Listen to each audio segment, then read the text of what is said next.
Alright, I figured I'd make a video on this boat as I'm pulling the engine out. This is a 1971 Thompson GV180 Surf Bird, I believe.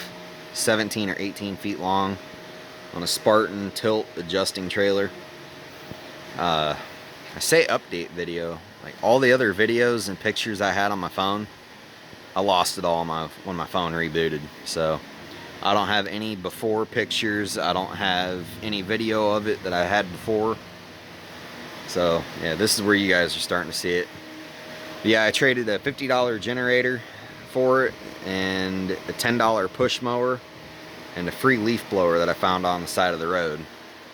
And all those objects or items I did not put any money into. I just cleaned carburetors, added fuel line on one of them, and yeah, traded them straight up. Most expensive thing was the tow bill, which I think was $100 even. And then getting it towed here, so I mean I'm $130 into it after getting it, and so I'm about $190 into this total. It had been sitting since 1991. I got it from a 12-year-old kid. They trashed it, busted out the windows. It sat outside with no cover. It had been sitting outside for the last couple years with no cover, but the hull was actually pretty clean for being outside. I mean, there was dust and shit on it, but there wasn't moss or anything. So yeah, the engine had filled up with water. Well, the cylinders filled up with water and rusted. Two of them are surface rust. They're not that bad. Cylinder number 1, I believe there's rust under the piston from water seeping in between the rings and the wall, cylinder wall.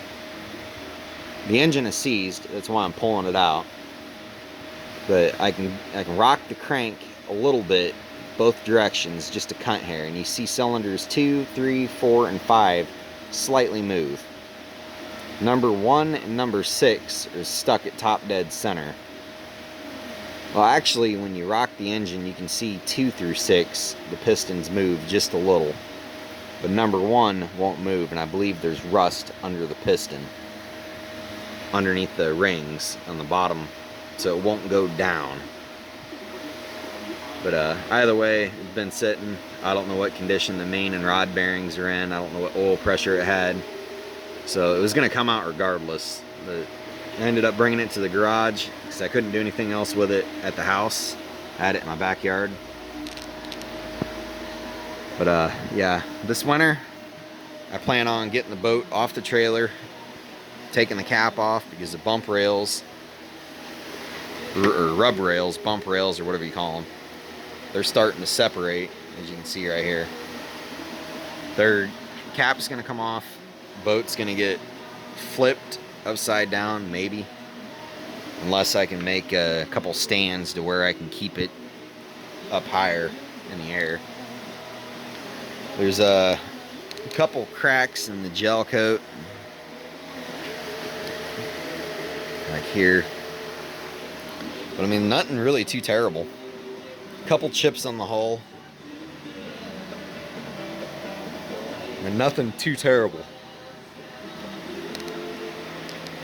So yeah, it's so I'd like to get the engine rebuilt throughout the winter, get the cap off, get the gel coat repaired. I'm not really worried about getting it painted. I'll have to rip out the carpet and see what condition the floors are in. The chunk of wood running the length of the hull. I don't know the proper terms for everything. I'm still new to this whole boat scene. So yeah, the floor will be coming out so I can see what condition it's in and what the stringers or ribs or whatever the wood is in the floor or in the hull, so I can see what the condition that shit is in. The transom is definitely rotted out. A couple of the bolts that are holding the outdrive to the transom are starting to sink into the wood from the weight weight of the stern drive is pulling the nuts and washers into the wood of the transom. So stern drive will be coming off next and going on a pallet, and then later I'll take the boat back home, put it in the backyard so I can cut out the transom, replace it, glass it, do all my sanding. That way I'm outside and not in here. And then I'll bring it back for the winter.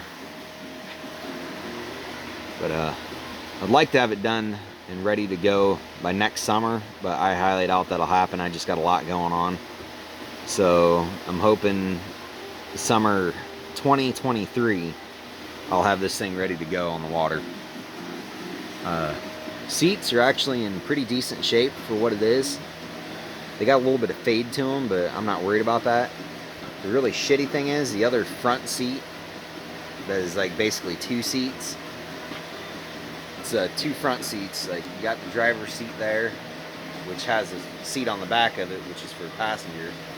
There's the one identical that goes over there on the passenger side. Well, it has torn vinyl, foam's missing, and the wood's rotted out on it. So I can rebuild the frame for it, but as far as, you know, I don't want to have a seat reupholstered and then I got mixed match looking seats. So I don't know what I'm going to do there.